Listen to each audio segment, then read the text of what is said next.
There goes our guy. Hi. Here he is in the Yes. building. How are you? Oh my god, I'm all right. How are you? I know you probably like, oh my God, they are so turned up. Sorry. Right. First of all, let me No, just tell you please. and warn you, I she is lit right now. Okay. And how no, amazing you no, are. We are be so lit. excited to have you on the OOUU Pod. Oh, thanks. I'm really happy to be here. So let me just do the formal introduction. Welcome, welcome, welcome to the Ooh Pie. You say ooh, where we are overly obsessed, unsung, and underground. That's what it stands for, in case you didn't know. And we are here. We are two ladies that just loves music, and we embrace our unsung and underground artists. And we discovered you recently. We saw the Solid Black Doritos, ad.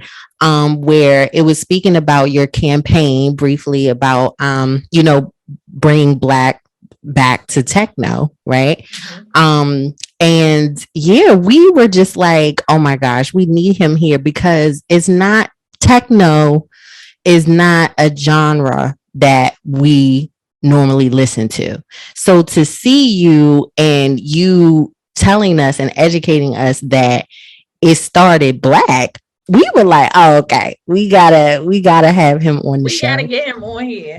We got to figure out what's going on and find out the scoop because I need to know, especially with techno music. I love some of it, but I'm like, got to Yeah. get into it more. So for you to be on there to tell us about it, like I'm all ears. I want to hear more. No. No, I'm so excited to have this conversation. Yes. No, But this is all first, I've wanted. yeah, but first, we do have a little game first for you though. I Cool. hope I hope you get it, and I hope you get all the questions right, which I know you will because you're amazing and you know everything about techno music. So this should be easy for you, right? Perhaps.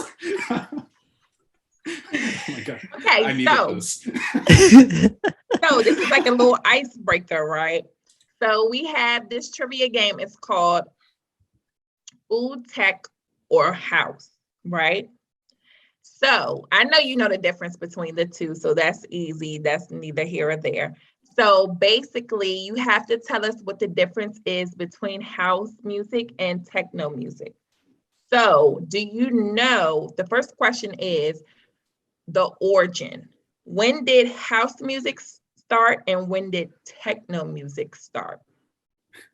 Okay. So, long story short, house comes from disco music and techno comes from funk. House is in Chicago, techno is in Detroit. Troy, yeah. Yeah. See, you there. You already there right now. No, I should So, show you. do you honestly know the years that they began?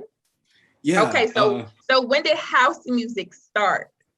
So that's where it gets a little tricky. Okay. So it with house music, it all starts after disco demolition in '79. Do you know about that? With like the Yep, that's yeah, it. yeah, that white supremacist, like, Yep. yeah. I got words. And when did techno music start? So technically house didn't start until like about 1980, 1982ish. Techno starts in 1979. See, go So ahead. technically See, 1972. But I should show you go this. ahead. This is the first techno album that came out in 1988. Yes. Wow. So it's called Oh Techno: my The New Dance God. Sound of Detroit. Um, the problem is that there's a compilation called The House Sound of Chicago that came out 2 years before this in '86. But techno came first, basically. Okay. Right. Hold on. So who made that album? So okay, this is this is why I have to write a whole book about it. It's Yes. this. No, we got a lot to talk about. Yes. It's gonna get good though. Yeah. So technically, techno started in 1979 with the kid named Juan Atkins, who Mm-hmm. got a Roland 808 drum machine and a Korg MS-10 synthesizer from a pawn shop that his grandmother like got him. Um, and he was working with this Vietnam vet named Rick Davis, who was a decade older than him, who had been making kind of techno music since '72. So Okay. it gets tricky. Mm. This compilation came a decade later with a bunch of other dudes who were not One Atkins, but were surrounding One Atkins. Oh, that's true. And yeah, some British dudes basically signed this under Virgin Records and then sold it to Europe and did not sell it to America. Mm. Were they black or white? Oh, the dude that sold it was white. Okay. And he back in like the late 60s had been collecting Motown music. I don't know if people know this, but the Brits, all of them were like collecting like Motown tracks in the 60s. Oh, yeah. And that's where like Adele and all that stuff comes from. Oh, yeah. Yep. Yeah. Yeah, same people stole techno like about 2 decades later. Dang. See. Wow. And house. Wow. That's crazy. I'm not surprised, but I just, I immediately think of like the Borders. I just immediately think of Little Richard. That's what I always think about.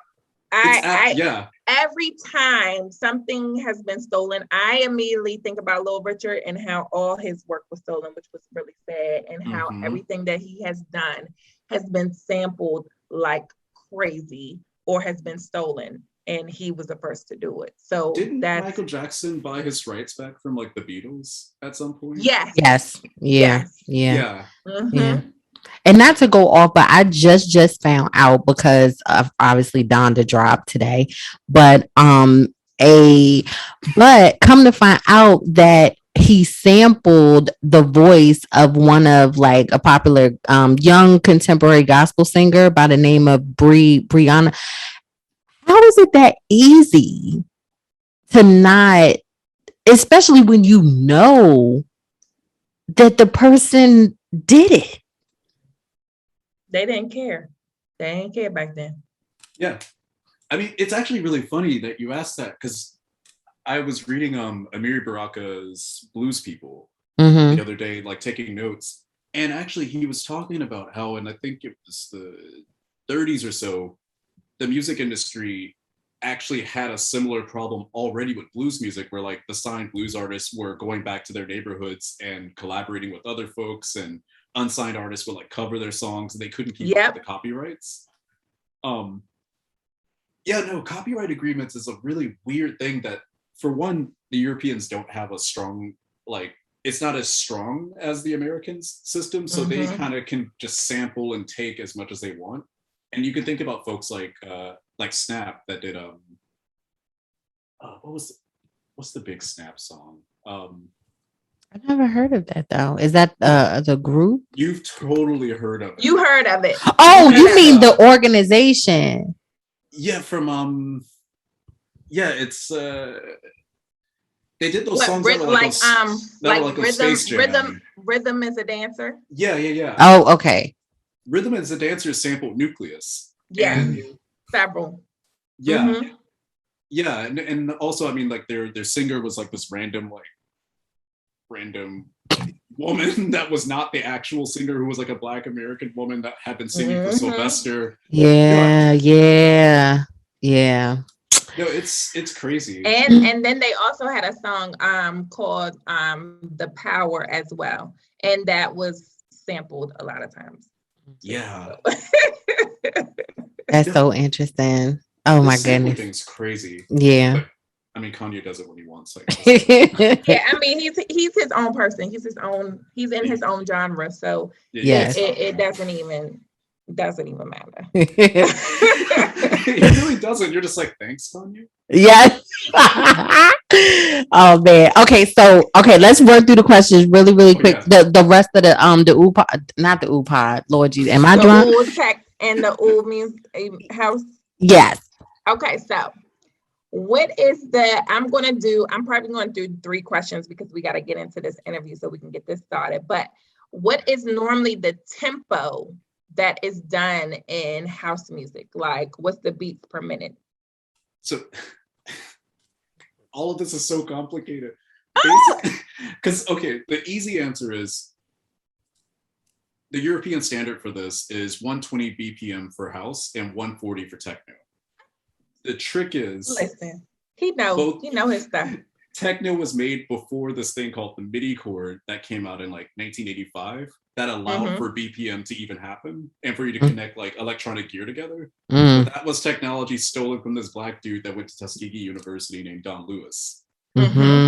So basically there is no BPM, but for the sake of like, industry standards, 120 and 140. Go ahead, Forrest. You know your stuff. Yeah. And then the last one I'm gonna ask you is, what is the characteristics that you hear in house music versus what you hear in techno music? Like, what do you hear mostly in house music? Yeah, that's actually a fun one. So house is kind of like the OJs or like soul music or gospel.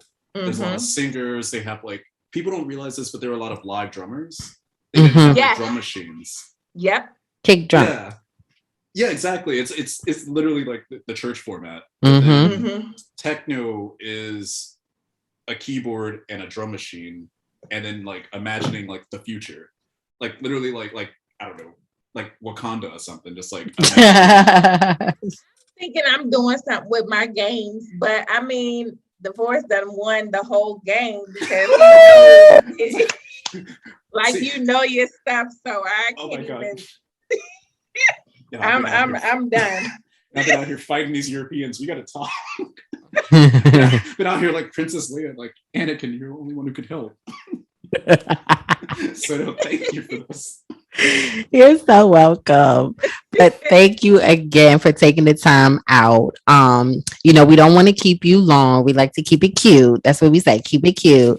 Yes. But we really want to first ask you, like, how have you been mentally, with everything that's, happening now in the world? Like, just a nice check-in. How are you doing? Thank you so much for that. Yes. That's some real shit. Thank you. Can I say it is? It is. Yes, you can. Yeah, okay. Yeah. No, thank you. Because like, it was real rough until a few months ago. And then, then I was like, okay, we're going to be all right. Especially, and I'll tell you, the thing that made me feel all right was the whole thing with Nicole Hannah-Jones and UNC Chapel Hill. And it was actually when she was like, I've been out here fighting these white institutions and I'm going to go home. And and I thought about that because my parents went to Alabama A&M and like met there, and like that's where I should have gone, but I decided to go fight white institutions. I get it. I understand. I should have went to Shaw or went to Salem, but I did not. But it's all good. I understand that. And now we have like Get Out and all these like great movies that came from that experience, Grownish and stuff. Yes. So there you go. Thank the Lord. Exactly. Thank the Lord. Today's Sunday. Right. Yes. No, thank you. But no, when she was like, I'm coming home, that was a nice signal for me to just, and that's why I know I'm happy to be here, because I'm tired of flying over to Europe and having these talks. Like I just wanted to bring this stuff home. Yes. Thank you. Well, we truly appreciate it. And we we're absolutely excited to hear everything that you have to tell us about this. And we always definitely want to check in and see how you're doing first before we get into everything else. Because if you're not right, then right. Oh yes. So tell us or explain to us like how you first really got into. Well, let us know, what is it? Technocracy. Yes. Tell us what Technocracy is, and then how you were first introduced to it. Okay, so 2010, I'm in college, 2 years after the crash, so I'm, waiting on the student loans. And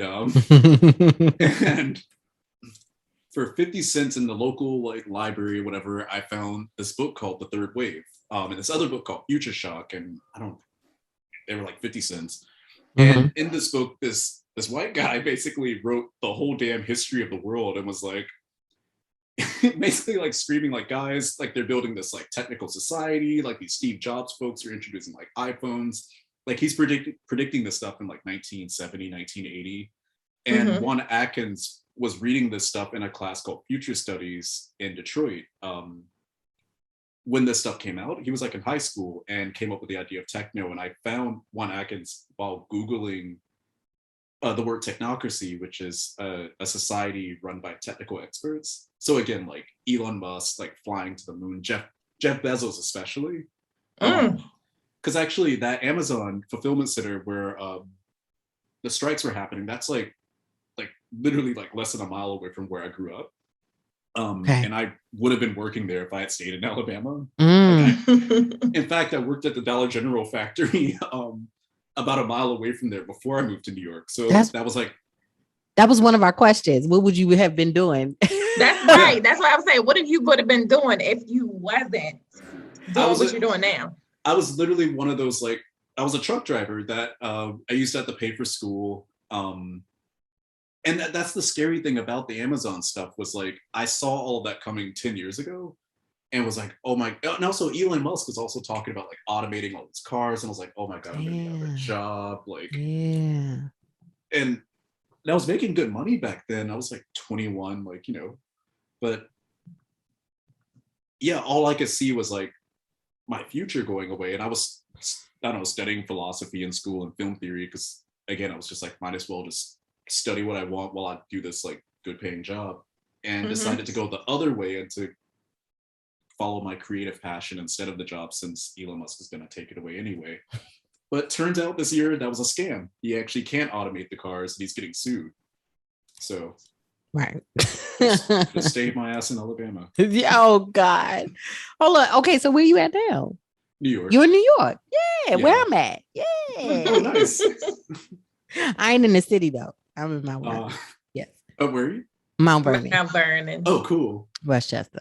Yes. Oh, okay, cool. Yeah. So what when were you first introduced to music? Like when did you first get into it, or when did you start like having passion to dive deep into music like you do now?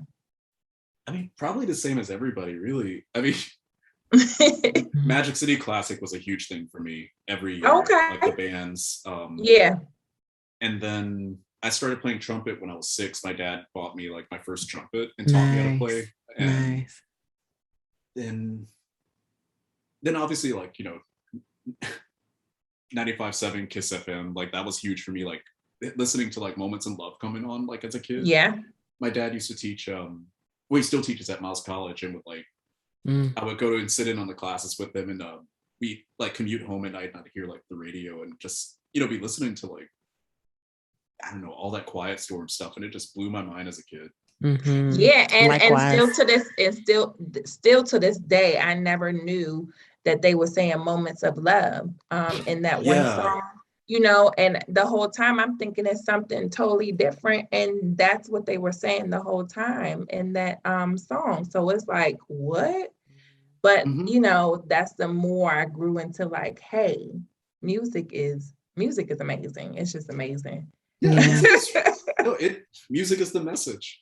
And the other thing was like, also, I should probably say this because I tell the Europeans this, and I'll explain why I frame it that way later. I tell the Europeans this because it doesn't mean anything to them, but my dad's an Omega. And so I grew up hearing like a lot of Atomic Dog and like Planet Rock and stuff. And that literally is techno. It's the exact same thing. Same instruments, same like, and when I found that out, when I started listening to one, it was like, oh, clear, I've heard this song before, and I thought it was funk music. That kickstarted this whole thing where I had already loved music, but finding out this, I guess, music that that I heard casually as a kid, that Missy Elliott sampled, and what was it, Lose Control? I don't know, it just kickstarted me on this whole journey, and I was like, you know what, I decided to become a music writer and pursue that in New York. Well, I had done a little bit in college, but yeah, used that to move to New York and to try to get into electronic music writing and to like write about this stuff from a Black perspective, because all the websites were really white and European. Yeah. I admire that so much. So proud of you. Yes. So can can you break down what rhythm analyst is, like what it is exactly? Because I was like, let me try to figure this out. No, this is specifically for like academic European types, like that name. It comes from this big ass book that I found in college. So okay. I love all these books that you have. So accessible. Yeah, it's like have you read? No, the question is, have you read every book up there? About half of them, because I've been shipping these books. Like me and my partner combined our libraries, but also like I've been shipping some of these books since college, like up okay. Here. So yeah. So a lot of them are just I read them like maybe like while I was in high school. I used to read a lot. There's a bunch of shit to do, so I would just read. Okay. And usually writers are readers. So yeah. That goes hand in hand. Yeah, cheaper than video games. I was like, what a world for 50 cents. But right. Yeah, I found this book. And this is a total random side. Like, I don't know if you all have been keeping up with the critical race theory debates and all that stuff. No. Just kind of. Just know that that's something whites are trying to take from us too. Okay. And turn into this whole different thing. And yeah, we can get into that later. Okay. But anyway, I read this book called Critique of Everyday Life, and this guy is like theoretically like the last French philosopher that like sat down and was like, okay, I'm gonna like leave my room and like stop being like these other philosophers that sit in the house all day and like, you know, like, I don't know. Yeah, just sit like, I mean, there's this thing about academics. I mean, technically my dad's one, but I would consider him to be more of an action kind of thinker. Like he's an economist that does a lot of work with like the Urban League and like, you know, infrastructural stuff in the city. And he and I talk a lot about folks like Booker T. Washington and George Washington Carver and like real material stuff that can help people, right? Help our people. And Henry Lefebvre is like basically the first white philosopher to leave the castle and to go like, oh, there's stuff outside. And so I took that as a person who was like working in warehouses and stuff, was like, okay, I'm going to become like a rhythm analyst and analyze the rhythms of like New York City, analyze like just everywhere I'm at and take notes. And yeah, that's what that is. Okay. Oh, wow.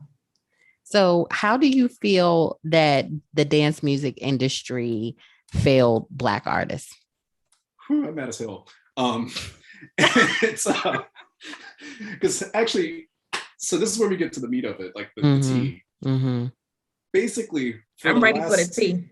Oh no, the tea's spicy. For the last like 8 years, I've dealt with the most racist bullshit. I had no clue that it was like as bad as it was for like Black writers. I thought I was just gonna waltz in and like freelance a few places, you know, make $500 here or there and work at a bookstore and just chill out till I write my first book. But it's not just that the people in the dance music industry don't want to talk about this music from a Black perspective. They actually stole it. And when I go through their archival books, so I got this job totally by accident at the first ever dance music magazine, which I didn't know was that at the time, called Mix Mag, that was in Britain. And as I was going through their archives, some of their earliest editions were like just straight Black people from America, like Michael Jackson on the cover, like Xerox covers. Like they clearly did not get the rights to have these people's images and to like distribute it. Okay. And long story short, about 6 months into that job, they fired me because I wasn't a cultural fit, because I was like, what's this? Like, you know, like what's all this? Questions. Like, yeah, I was like, what is all this like disco stuff? And why can't I write about, you know, this music from the Black perspective? And come to find out, the guy who started the magazine was one of the main people starting the parties that got this whole thing bankrolled. Wow. And yeah, you can even go over to like groups like Joy Division, New Order. Like the guy that ran the record label also ran the club Hacienda, where he pumped those kids full of ecstasy. He literally got ecstasy from the dude Osho, like the cult guru, and pumped these white kids full of ecstasy and then played Black music at them, like DJ'd it at them. And that kickstarted this whole like dance music craze over there. Yeah. That was really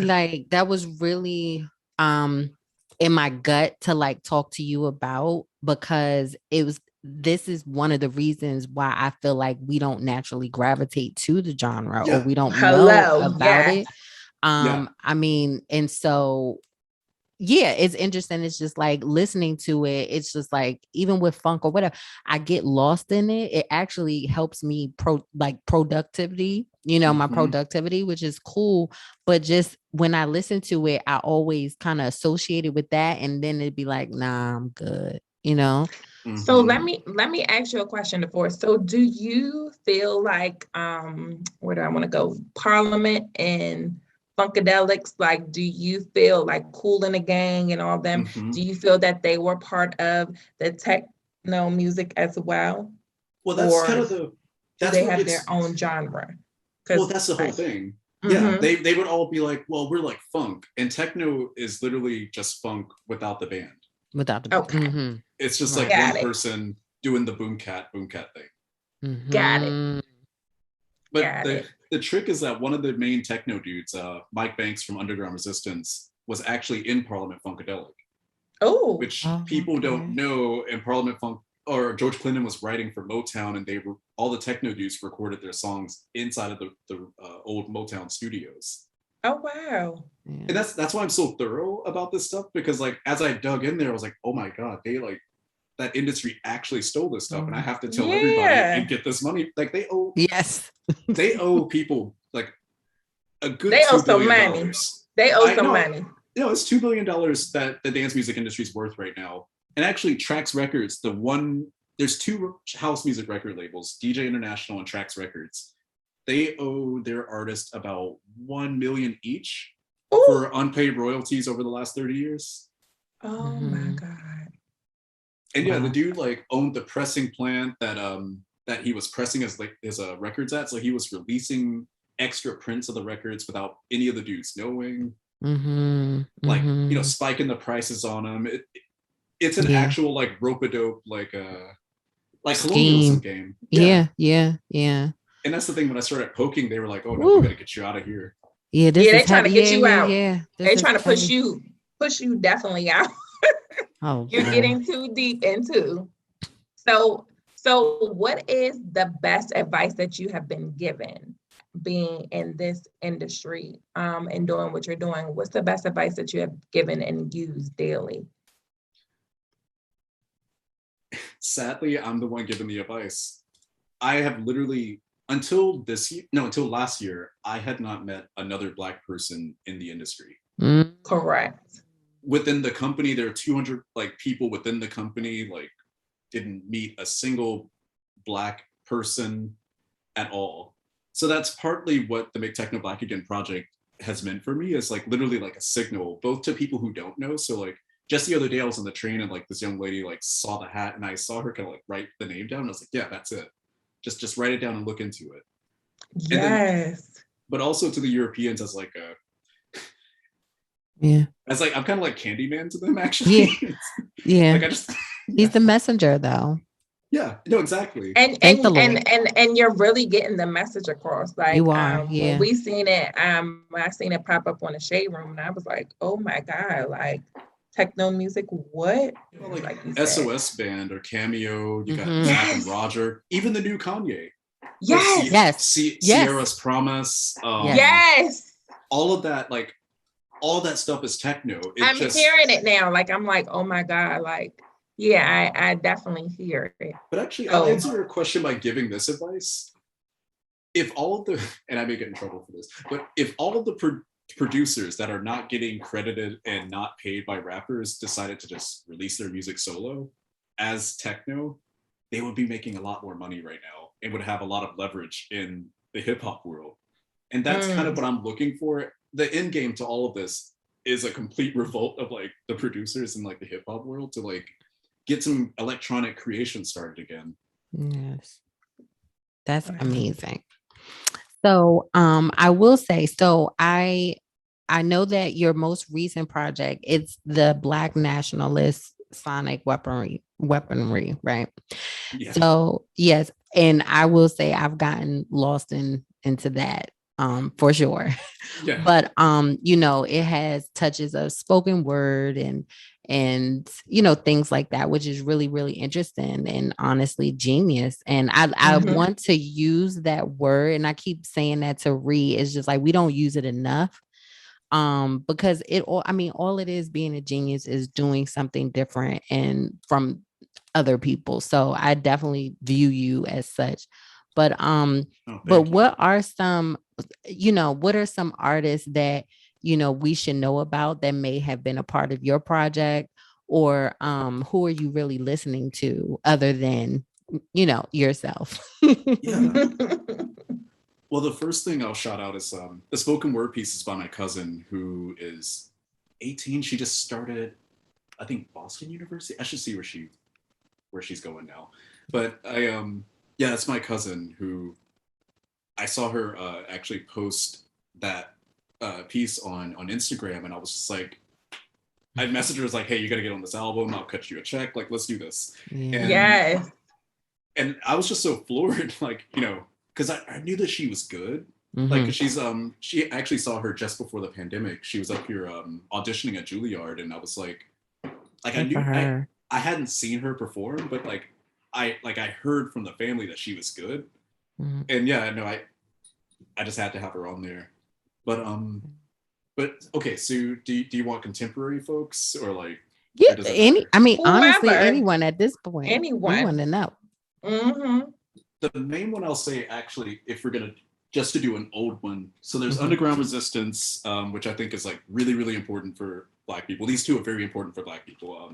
Underground Resistance, which is like kind of like the Public Enemy of Yes. techno. Oh, okay. Okay. This one in particular, this record, Interstellar Fugitives, it's a little hard to find, but it's all on YouTube. Yes. Okay. Okay. And then this record, which is hard to find, but you can find their tracks on all streaming services for the most part, is Drexia. This record, The Quest. Okay. Okay. If you just look up Drexia, this one is really special because it's two dudes. One of them died in 2003, which was heartbreaking for me. Yeah. He was also a truck driver in Detroit. He died in Atlanta, and his whole thing was about making this music about the transatlantic slave trade, and there being, I don't know if you know that like myth of like the Igbo people that would like jump off the boat and like fly home. Yep. Well, in his version, if the children that were thrown overboard would adapt to the water, and they built an underwater like African like civilization, like a Wakanda. Wow. Yeah. Wow. And actually, the guy who did the cover of my book and who does their art did a graphic novel about it. Abdul Kadam Hawk, and he like tells the whole. There's a really good. What's the age group? What's the read for that? Like, is it adult or it's? I'll say it's all ages. Oh, all ages. Okay. Okay. It's a little like bloody in the sense of like like a Marvel film. Yeah, I got it. Right. Got it. Right. Oh, okay. Yeah. Well, thank you for that. So, can you tell our OOUU listeners where they can find you at, and where they can find your because your book is already out. Oh, it's out beginning of December. I'm still like adding the last like footnotes. It's coming. Yeah, it's coming. Yes. So tell the our OOUU listeners what's next and where they can find you. Yes. Yeah. So follow me on Twitter. I post all my projects there, Twitter and Instagram. Obviously, Make Techno Black Again, which is where I post all the citations from the book. Okay. But also like any music that I've been kind of like, scrolling through and listening to, all Black all the time.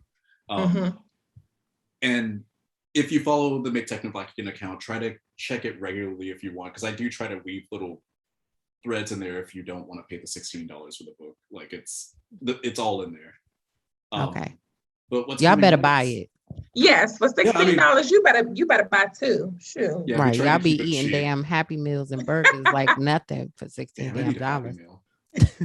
What is it? The sweetie meal? The sweetie meal. Yes, right. Come on now. Come on. You can buy this book. I may get that now.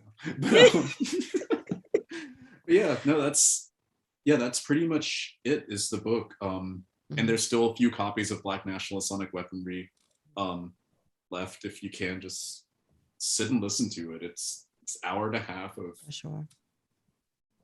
crazy shit. And history. your hats are on there as well, Yeah. where they can get the hat. Okay. Yeah, you can get the hats at maketechnoblackagain.com. We actually just finished getting another batch to come, and there should be a new compilation of music coming too. Okay. Okay. I don't know when because we still have to record it, but I'm getting some new people like that are younger that are around to like, you know, make some music that's recorded like techno in a studio to be like, okay, here, let's make Techno Black again. Oh my gosh. Okay. Well, maybe we can, we'll definitely keep in touch because I'm up here. So I definitely would like to be a part of the session. So, yes, yeah, that'll be amazing. so dope. Yeah. Oh, I can tell you Ooh. that it's December, well, not December, what is it? What month is it? September 1st. Yes. Oh, yes. Wednesday. Or no, I'm lying. No, it's October 1st of at Public Records in Gowanus. Okay. So Brooklyn. Okay. Done and done. I'm there. I can. Wow, no, it'd be great to meet. Okay. Yes, we definitely gotta hang out. I need to see where you go to local shops. I need to hear some more about this techno so I can get more into it. Mm-hmm.